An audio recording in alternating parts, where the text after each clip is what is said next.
So our first guests are Liza Long and her daughter, Cassandra Arc. We are going to jump right in and start talking with them, and so they can share more about themselves. So Liza, let's start with you.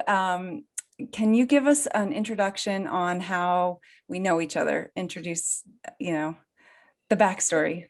Jen, I'm so thrilled to be here with you again. We've met each other through the mental health advocacy community, and I remember hearing about This Is My Brave and thinking that is just the best thing ever. Then I got to MC the Boise show in 2017 when you came here to Boise, and I think we've had 3 years of it. So yeah, I'm a mental health advocate, author of The Price of Silence, A Mom's Perspective on Mental Illness, and that's how we know each other. And Cassie? I spoke at the 2019 This Is My Brave show before I started my transitioning. And I really enjoyed that show. It was a really novel experience, and I'm also an advocate. I speak out about mental health a lot. So yeah. And you're a fabulous musician too. You have to add that in there. I can play a little bit. A little mostly bit. The piano. She's fabulous. Yeah. Well, we're going to drop the link so everybody can check out your performance pieces when they have time. But let's talk a little bit about the transitioning time for you, Cassie. So you did the show. We talked a little bit before we started recording that you kind of knew you were experiencing the transitioning. So take us there. Tell us about what it was like. So I think it was shortly after the 2019 show. And I'd been wrestling with this sort of for a little bit. I'd never really fit traditional like masculine roles, and I've never really fit traditional, I've never really felt like a man in my life. And shortly after the 2019 show, I sort of just decided that he, him pronouns didn't fit me at all, and that I just wasn't. And for a while, I thought I was non-binary. And so around fall of 2019, I started identifying as non-binary, and I used they, them pronouns for a while, but it didn't quite feel right. It didn't feel like me. And during that year, I got involved with my school's Gender and Sexuality Alliance, and I started interacting more with fellow members of the LGBTQ community. And finally, in the summer of 2020, I was talking with one of my friends while we were playing some games, and I was wrestling with my gender identity again. And I was like, I know I'm not a man, but I don't feel like a woman either, because sometimes I still feel masculine. And my friend, she said, women can feel masculine, right? And then it just it sort of cascaded from there. And I was like, oh. And so then I figured it out, and I started the transitioning process. And I went very, very, very quickly through the transitioning process. Like, I'd been wrestling with this identity for a while. And once I finally figured it out, I was like, okay, let's just do this. So I think I replaced the majority of my wardrobe within a couple of weeks. That must have been fun. Yeah, it was very expensive. Yeah, well, that too. But it was a lot of fun. And I started the legal name change process very shortly after that too. Cassie, can we go back to the moment when you told your family? I think it would have been, it was about 3 days after the conversation that I had with Tess. And at this point I had told like 5 entire people before I told my family. Tess and her significant other knew because I'd been talking with them. So they knew. And then I told my best friend, and I also told one of my old friends from high school. And I was really, really scared to come out to my family. It Like, sounds like your friends were super accepting and it went well. oh yeah. For those first couple people I came out to, it was fine because I handpicked them based on who I thought would be the most supportive. But coming out to my family was really scary because I didn't know how people would react, specifically Brandon. I was really scared about how Brandon would react. But my mom has been pretty supportive. It took most of my family a while to get my pronouns right, and my name right. But, they were trying, they were putting in the effort, and I really appreciated that. And now my family gets it right about 95% of the time. There's a few slip ups here and there, but I give them some credit. That's pretty good. Well, can you tell We're us? shooting for 100%. Well, 100 would be off the charts. We're shooting for it. That's great. Cassie, how did you decide on your name? Oh, so this is a fun story. I was wrestling around with names, and eventually I was just like, you know what? I'm going to look at history. I'm going to look at historical women that really, really inspire me.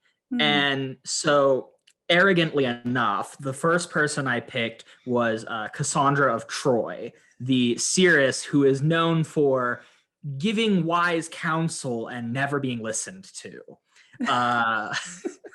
So, like, I don't know. Again, it's pretty arrogant of me, but I really resonate with her story in the Iliad of just this person that keeps trying to be kind and compassionate, and everybody keeps going and doing stupid stuff, even though she's told them exactly how it's going to play out, and she keeps trying and she keeps caring about people anyway. So I really liked that.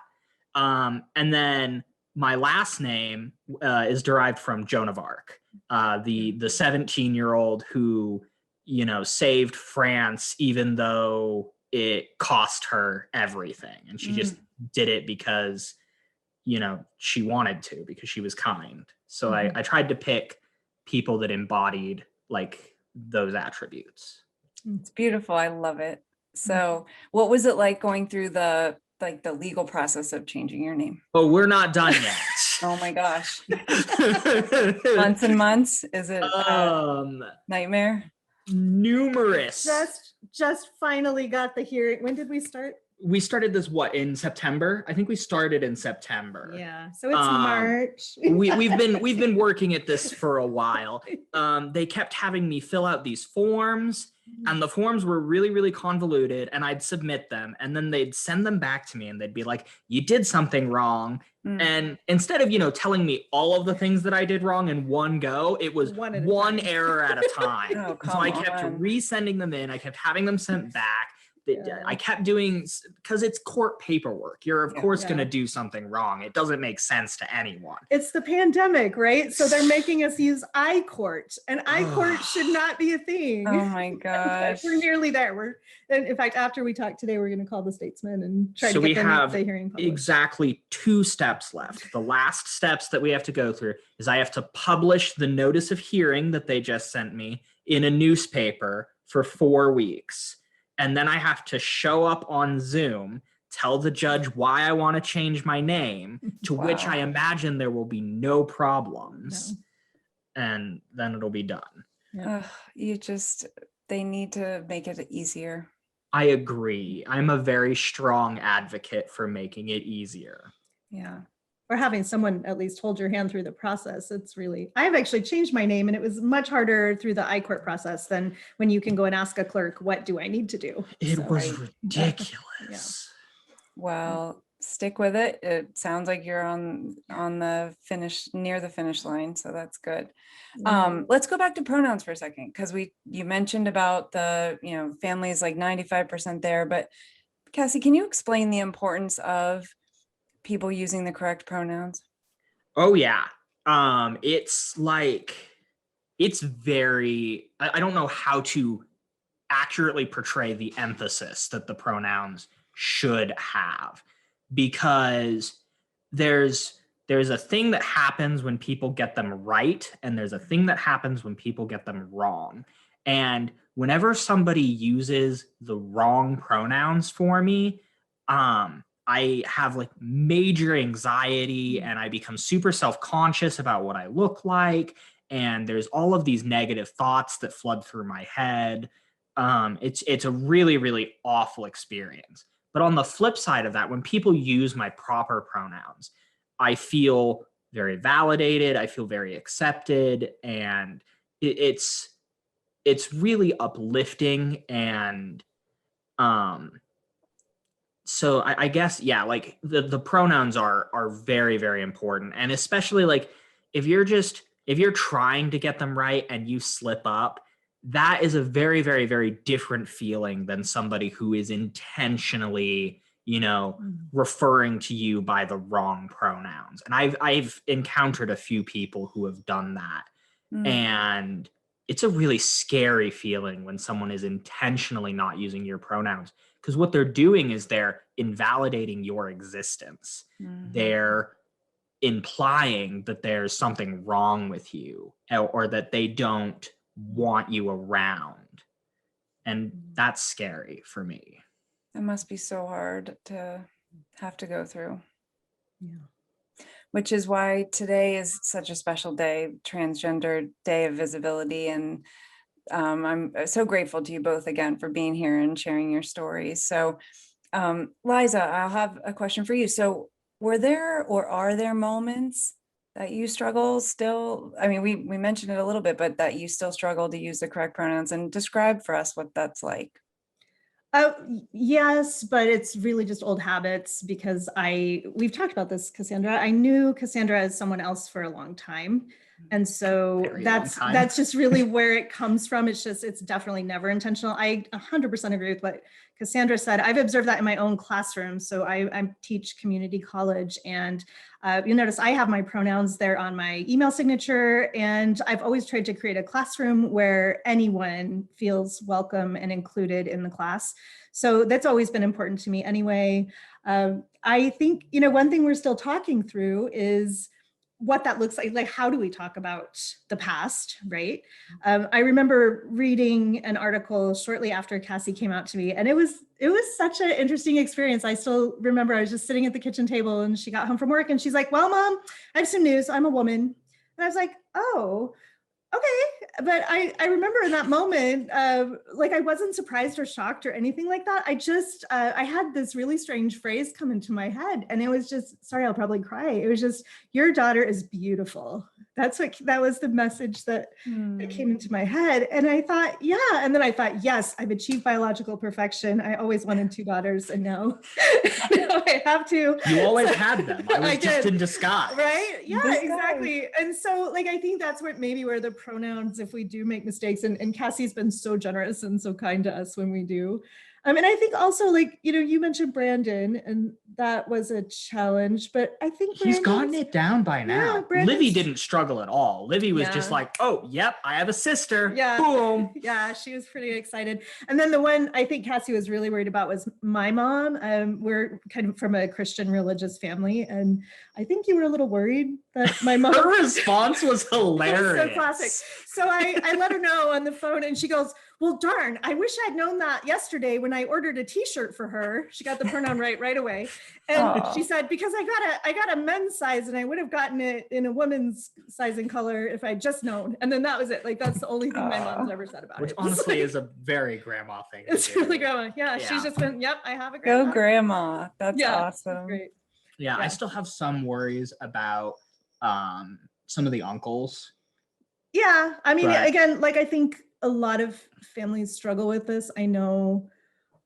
I think one of the hardest spaces for me to be in, where really, I'm just honestly just very angry about this, is in my own religious community. And we live in Idaho. It's very conservative. And a lot of conservative states, our state legislature has just kind of declared open warfare on the right for trans people to exist. So in terms of advocacy in our state, this is something, I'm emailing my legislators who are friends of mine, and I'm like, how, my child, me, how could you possibly be supporting this legislation?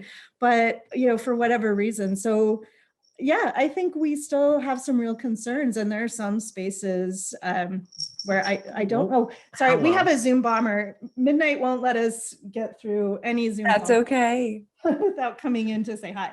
But yeah, I think that there's still a lot of work to do, and supporting people is just so important. So I hope you feel love. I will say my college campus does a really good job of making people feel supported. And this Shout out to your college. also, Yeah, Remind me, Cassie, where you're in school. You're finishing up, right? Yeah, I am attending Lewis Clark State College for my bachelor's in fine arts creative writing. Awesome. With like a ton of minors. Yeah, I have 3 minors now because scheduling conflicts is causing me to be in school for an extra year. So I have like, in order to be qualified as a full-time student, I have like a bunch of extra credits I have to fill. So I have a minor in computer science, Spanish, and behavioral science. Yeah. So wow, overachiever here. Yeah. But also Yes. following in mom's footsteps with the writing is pretty cool. The goal is to eventually become a college professor too. So yeah, and she'll be great. She'll be really great. So Very, Yeah. very cool. Well, so how are things different now? there's a lot of directions I could take that question. What are you like, what specifically do you mean? Like, Just like, what does it feel like to be your true self now? Like it's been very liberating. My social circles, I mean, right after I publicly came out, I lost more than 3/4 of my friendships. And that was really, really hard. That was like devastating to me, especially because it was in the middle of this pandemic. So there weren't really opportunities to make new friends. But now I've had some opportunities to make new friends. And I find that when I'm socializing with people now, I'm way less awkward than I was in the past. I'm like more comfortable in social settings. I'm more comfortable with myself. And it's been really liberating, I guess and it also, I guess, revealed where all of the toxic friendships in my life were. Like, to put a positive spin on people being transphobic, I guess. But so now I have a really supportive group of friends, and I've been able to forge social connections that I don't think would have been possible if I hadn't, gone through this journey. That's so important. I mean, we don't need toxic people in our lives. So yeah. that's an important thing to recognize. So what would you say, both of you, in going through this as a family, like finding a therapist that you could talk to about this? Was it challenging to find a therapist that you could relate to?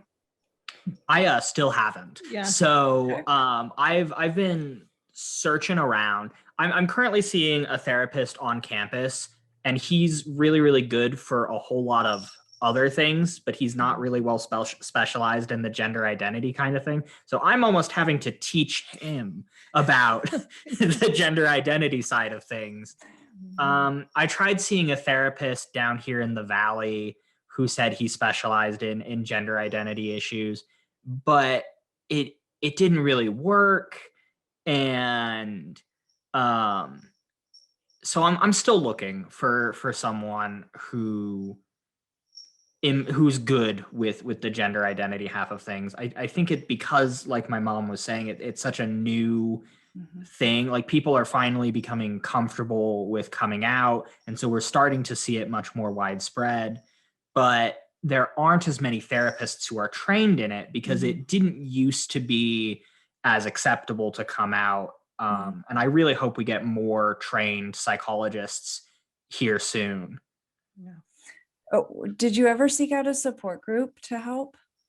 Yeah, like I said, this semester not so much because scheduling conflicts, but in previous semesters I've been pretty involved with my school's Gender and Sexuality Alliance. Okay, right. And the president of the Gender and Sexuality Alliance on my campus has been an amazing ally and support. He has connected me with numerous resources that I didn't even know existed. And he's been a really great help That's amazing. through this process. That's amazing.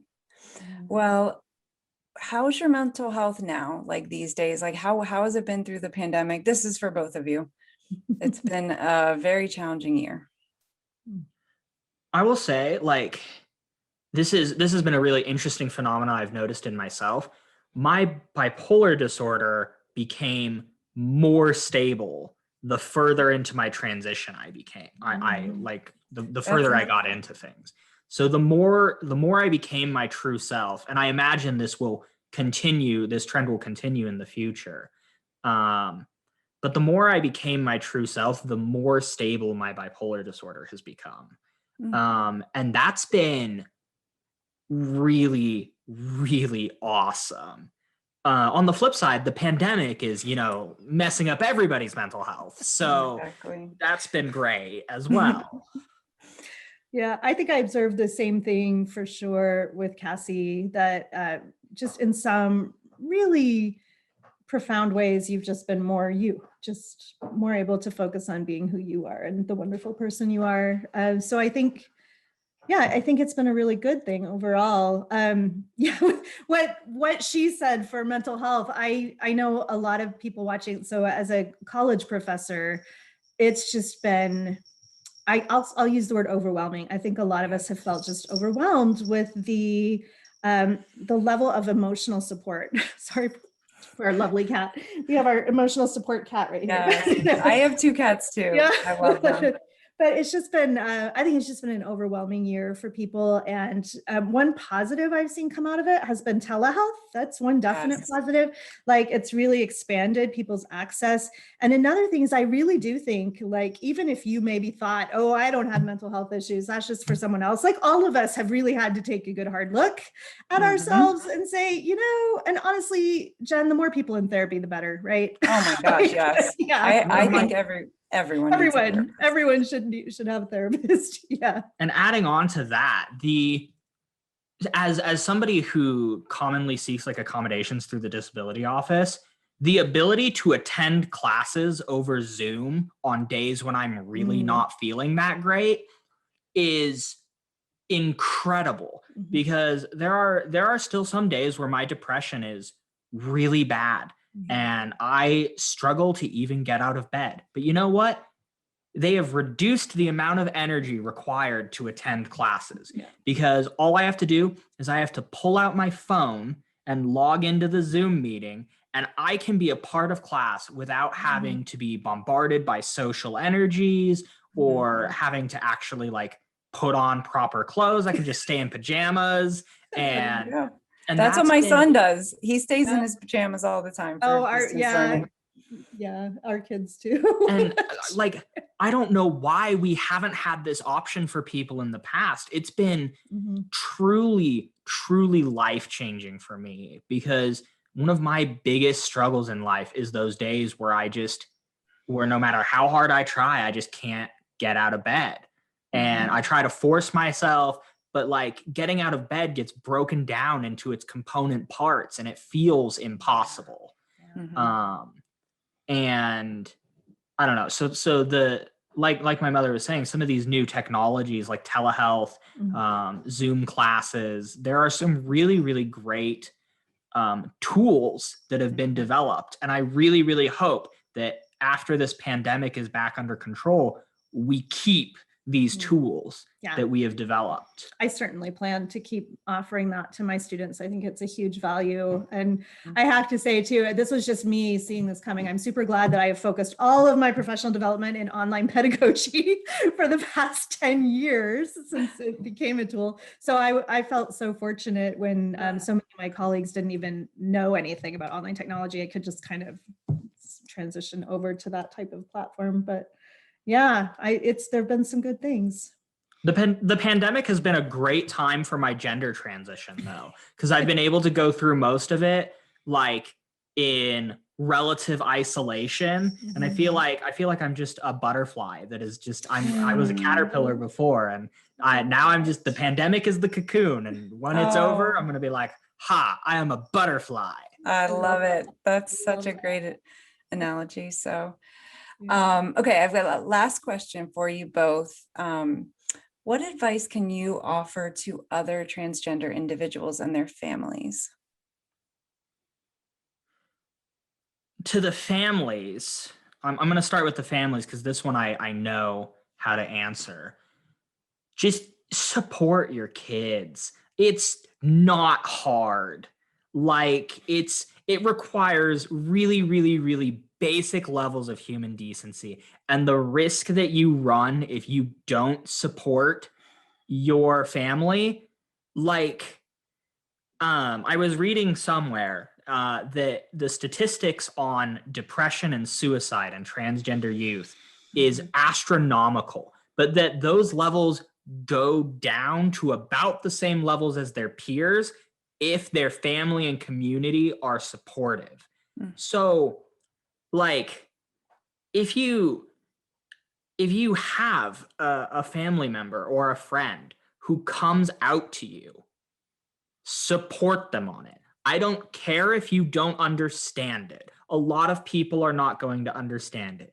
Right. All people are asking you to do is put in the effort. Try to understand it. Let them explain it to you if they're comfortable. If they're not comfortable, go find a therapist who can explain it to you. Go Educate to the internet. yourself. Yes. There are tons of resources out there on how to explain this. And I guess for my fellow transgender youth, coming out is really, really, really scary. It'll be probably the scariest thing you ever do. And it will also be so pivotal. It will be so rewarding. And maybe your family won't understand. Maybe your family will reject you. Maybe your friends will reject you. I sure as heck know that a ton of mine did. But at the end of that process is a life that is so beautiful and powerful, and it can take a while sometimes, but isn't the mere chance of comfortability and happiness worth it? Yes. I'd say yes. It's so beautiful. That was beautifully said. I think about this a lot, again, because of ties that I have with the Christian community. And shortly after Cassie came out to me, I read a story from a mom, and I don't want to in any way discount this mom's experience, so I have to say that up front. I think it was in the Washington Post, and she talked about this grief and this sadness that she had as her daughter transitioned. I read this story Did you read too. That story?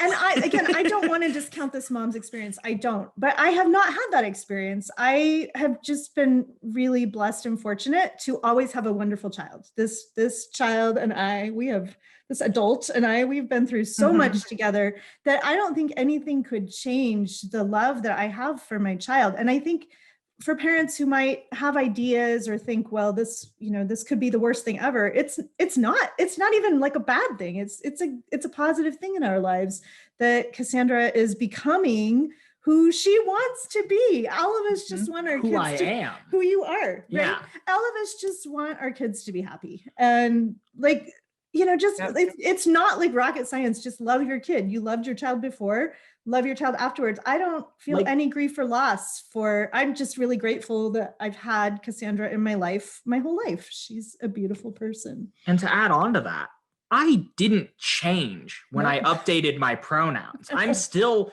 the same, I'm still the same person. I'm actually more of the person I was before. I'm not changing who I am. I'm becoming more of who I am. It's a name change and a pronoun change. Yeah. And I'm wearing different clothes than I used to. And they're really cute clothes too. I look fabulous. She's got this whole Hayao Miyazaki thing going on. All the Studio delivery. Ghibli clothes. I'm just a little jealous. Yeah. You get to steal things out of her closet? I kind of want to. No, they're mine. They're mine. It's been fun to watch though. It's been fun. Yeah. Well, you both are just such amazing people, and I'm so honored to have known you guys over the years and to have, been able to hear your stories and share your stories from our stages. And Cassie, I hope you get to our stage again to share another story in the future. And Oh, I plan to. Yeah. good. And Because thanks we're- for all you do, Jen. I mean, Oh. This Is My Brave is so important to so many people. We I really appreciate agree. it. I remember coming to the 2017 show and just, Mhm. yeah, Yeah. it was great. Yeah. Well, I appreciate you both. And this has been an amazing episode of Brave TV. Thank you so much for being my guests. And we will, I'll see you guys next time. We're on Brave TV. Thank Thanks. you.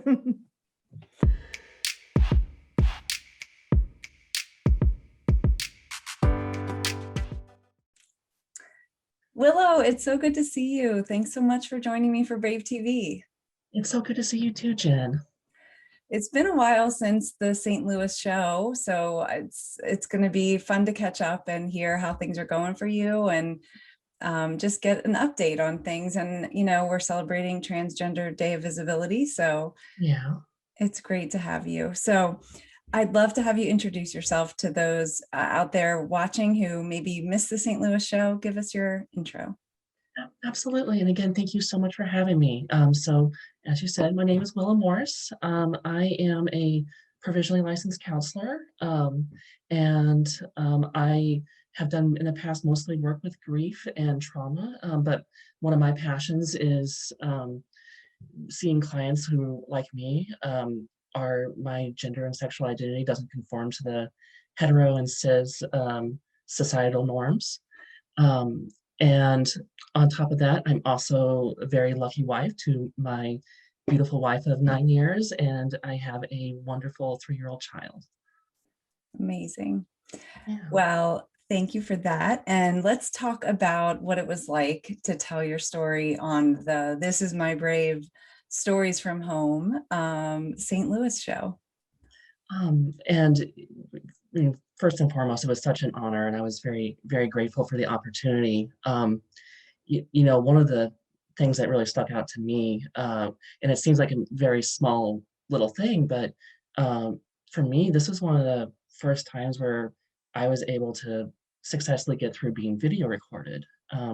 Because for me, like ever since I was a kid, having pictures taken of me or being video recorded would cause so much anxiety within me that I would even struggle with panic attacks. I'm thinking one of the great examples of this was like, I was at my in-laws one year for the holidays, and impromptu, they wanted to do a family video of all of us singing some kind of Christmas carol, something very normal kind of thing. And after that, I had locked myself in the bathroom and was curled in a ball, barely able to breathe for what seemed like ages. So to go from that to like being able to do like a video recorded session is just really like feels very good to me, and just I'm so grateful to be where I am now. Yeah, we loved having you tell your story. It's a beautiful piece. Give people, we're going to share the link for those of you out there who didn't catch Willow's piece in the show, but give us a little summary of what you put together.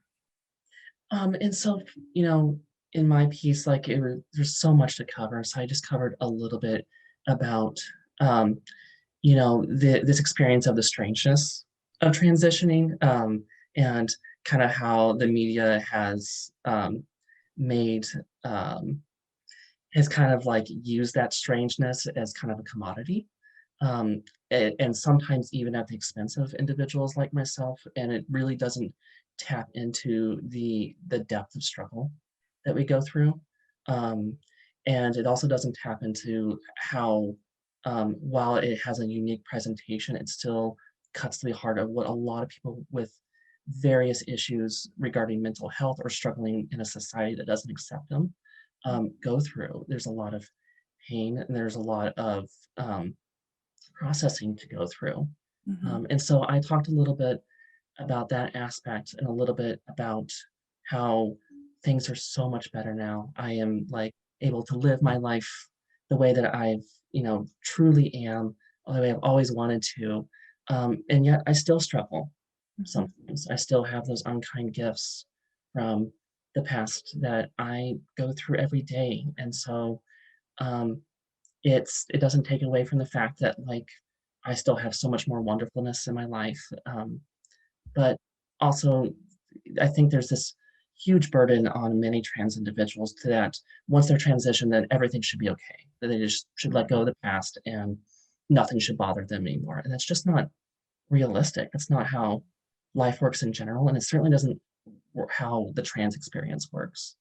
Um, it's a lifelong struggle to let go of what we went through and to truly unpack all the levels of who we are as individuals and growing into our own skin. I love how you put that, growing into your own skin. Yeah. So can we go back to kind of when you were younger and maybe talk a little bit about the age that you knew you were trans? Can you take us back there? And it's some people have an easier time answering that question than others. For me, it's a really complicated one because it was never an issue of knowing, but an issue of acceptance. So I'm not quite sure at what point that denial of who I was started to fade away.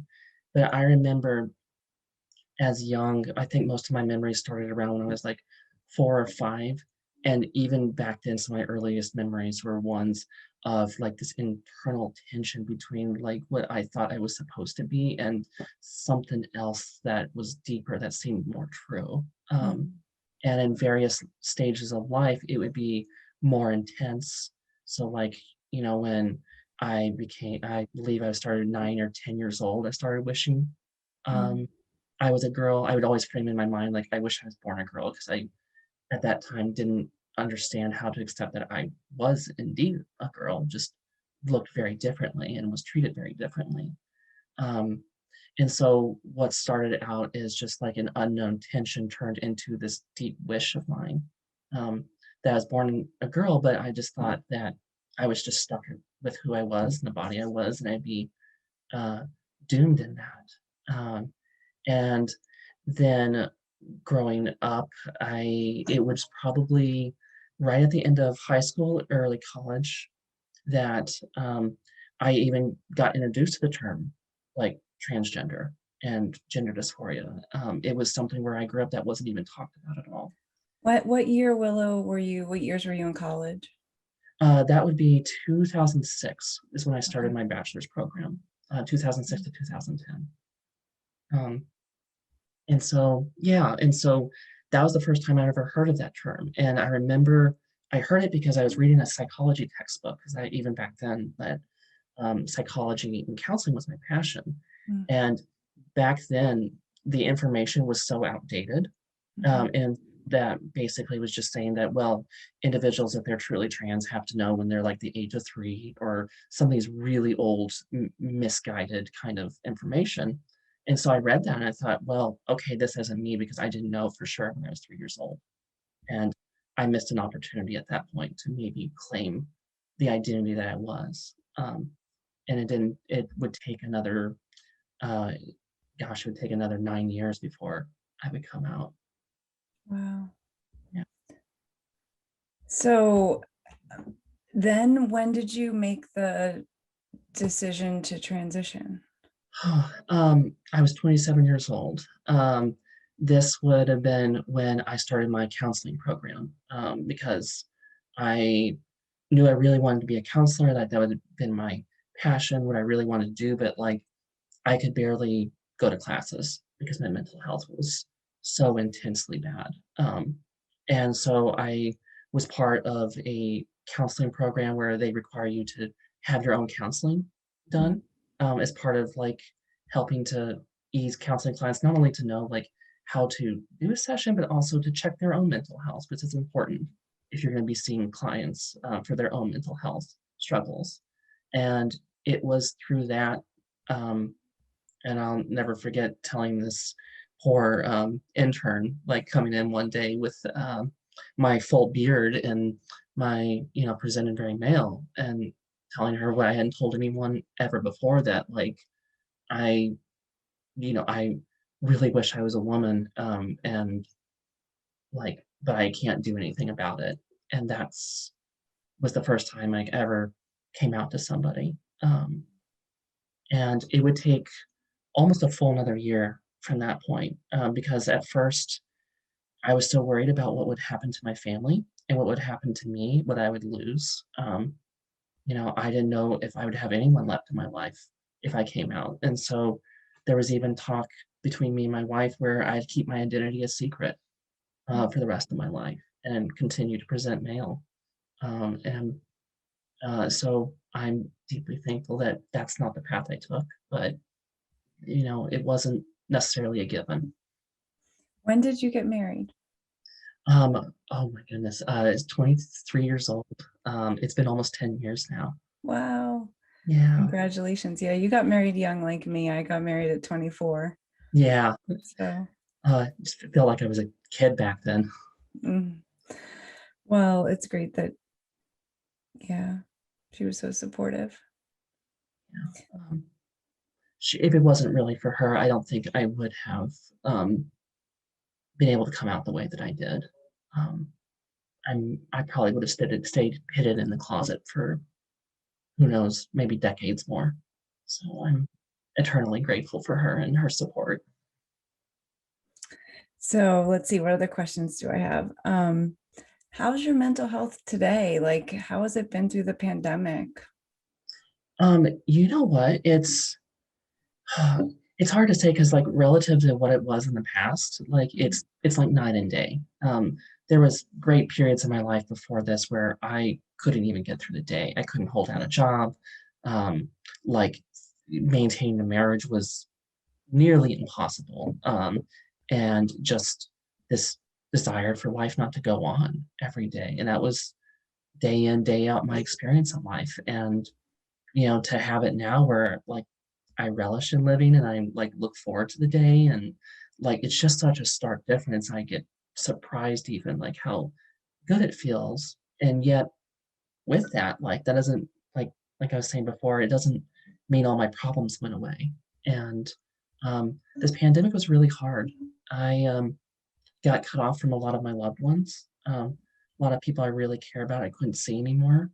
And I had to be quarantined away from my family a couple of times. And there were times, and this is, for me, like I'm in the mental health field, and I really struggled to maintain my own mental health at times. It got so bad to the point where like I just was depressed for days. And thankfully now it's significantly better, and I'm seeing my own therapist to process through some of that stuff. But even for me, like it was a really, really hard year, as I know it was for a lot of people. Yeah, it was.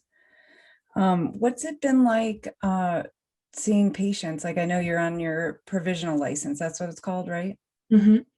And I am currently not seeing patients. I had to take a break in order to get my surgery done, which is one of those lovely barriers that a lot of individuals go through. I had to take a job that would have health insurance to cover my surgery.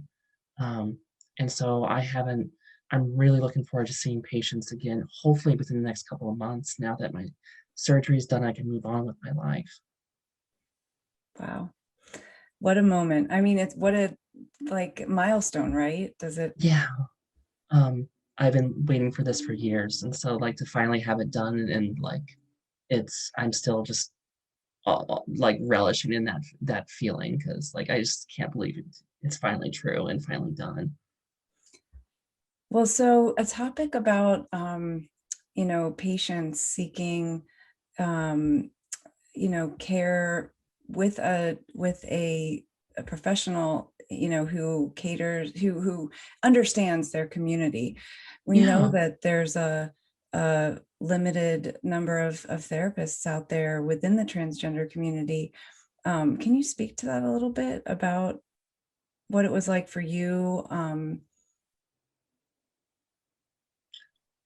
Yeah, absolutely. So it was really interesting going through my counseling program first, because I actually like transitioned while in the middle of my um, doing my counseling program. I even had like this one moment where I was given in my diagnostic class to present on a series of DSM, and one of them included gender dysphoria. And at this time, like I was still presenting male in my class. And so here I was, up talking and presenting about. Sorry, my cat made an appearance. I know, I love your cat. Um, but yeah, like I was sitting there presenting in class about, gender dysphoria, and people asking really pointed questions, and even the material that I was studying at at the time in class was outdated, quite frankly. And so trying to talk about something that was very deeply personal in a professional setting was it was a very jarring experience. But and I was very grateful that like my one of my professors kind of took me under her wing. She was one of the first people I came out at school to. Um, and she's actually the director I work for now. And I was really grateful for that support because, I was really worried that like if, especially since there's been this stigma with transgender individuals that of it's an emotional condition, and so we're seen as emotionally unfit, and I was worried it would affect my professional goals. And thankfully that wasn't the case, but in the past it like absolutely has been a barrier. Um, and so now that for the time that I was able to see clients, it has been, there would be some people, and it's usually not a spoken thing. There's some people that are clearly uncomfortable with a transgender therapist, and some people who I've really connected with because I have something very vulnerable about myself that is very visible to a lot of people. And so that develops that sense of trust with those particular clients. And I've been really thankful for that. What would you say, Willow, to someone out there who is looking specifically for a therapist, who they can relate to, who, maybe they identify they're transgender and they want to speak with someone who's also transgender to help guide them? Like, what would you say is the best way to go about finding a specialized therapist? It's really tough. Like I'm certainly not the only one, but like it's really tough to find other clinicians that are transgender themselves. And I wouldn't even begin to know like how to find that information. But as far as finding information about how to see therapists who specialize in transgender community or the LGBTQ plus community itself, one of the best things is to look at the local support groups within communities. Like in St. Louis, we have MTUG that it can provide resources, and they also can provide references to really good therapists. And that's the way that I found therapists that I go see for my own therapy, which has worked really, really well in the past, because I know for many trans individuals, we struggle because we end up being the ones that educate our clinicians. And that's a really uncomfortable and can be a very frustrating process and very exhausting. But yes, to answer your question, like looking at the local support groups, they're going to be the ones that like are familiar with these therapists, who have had people who've worked with them before and can give solid recommendations. Is the best way maybe to just Google like St. Louis transgender support group, or, for any geographic area or is there a support group site that you would recommend?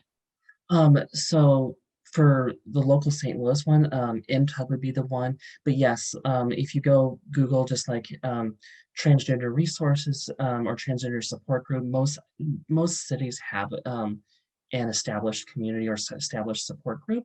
As far as like a national resources, PFLAG is one of the ones that like I like to go to. That one has a lot of hotline numbers And those can be really good because like those can specialize for like the Trevor Project, which is a national hotline for trans individuals that are younger. They're a fantastic organization, but there's also hotlines listed there for like for adult transgender individuals, adult individuals, part of the greater queer community. And so, yeah, that would be the best recommendation for that. Okay, perfect. What would you say you would want people to know about your journey? Let me think about that a little bit. I would say the biggest thing is it was worth it. If I could sum it all up, and that's kind of a really tough thing that for some people to accept. And it's one that I didn't believe when I was younger. There was too many times that like, to the point of wanting to take my own life, that none of it seemed worth it at all. And it was become the struggle over and over again. As I would go through the transitioning process, is all the obstacles, all the barriers, all the pain, like just absolutely didn't seem worth it. And I didn't think that like there was any hope at the end of the tunnel to any of this, because like I didn't think it would ever get as good as it does now. And so yeah, I've gone through an immense amount of pain. I've lost a lot of family members from coming out.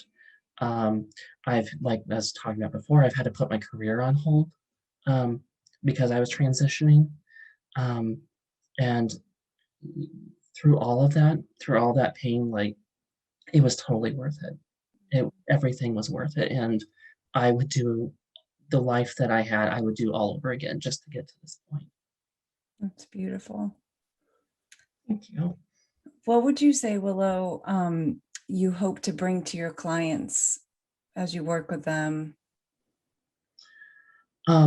My biggest thing and my biggest passion is authenticity, because it is the one thing, like for me, that I struggled with most in my life, was living in a society that didn't give me space to be who I really was.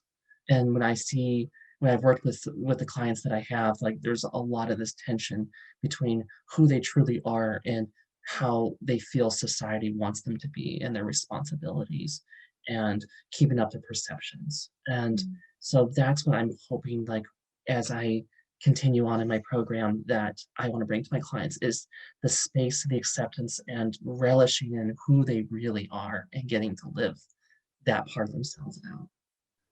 I love that. It is so true that life kind of gets sweeter when you come into yourself and live your authentic life. Yeah, it's what makes life worth living, quite honestly. It makes everything worth it. Yeah, so much. Well, lastly, I guess I just want to ask one more question. What would you offer as your one piece of parting advice? I mean, that was kind of good on authenticity, but I don't know if we can top that, but maybe a favorite quote or a favorite resource. The quote that has always stuck out to me, and I'm sure I don't butcher it now, but it's a Thomas Merton quote. There's no way of telling people they're walking around shining like the sun. And that is how I experience people. And it is one of those hard things that you can see it in other people and they can't see it within themselves. But I hope for everyone is to let it sink in just a little bit, that they are so beautiful and so precious, and they really are shining like stars in the universe. And my advice and my hope would just be that they could accept that truth little bits at a time. So beautiful, beautifully said. And I want to encourage everyone to check out Willow's piece from the St. Louis show. And we will share all the resources you mentioned during the episode. And Willow, thank you so, so much for joining us for this special episode of Brave TV. We're so glad to have you as part of our Brave family. Oh, thank you. And thank you for having me. This was wonderful to see you. Good to see you too. Thanks everyone for watching, and see you on the next episode of Brave TV.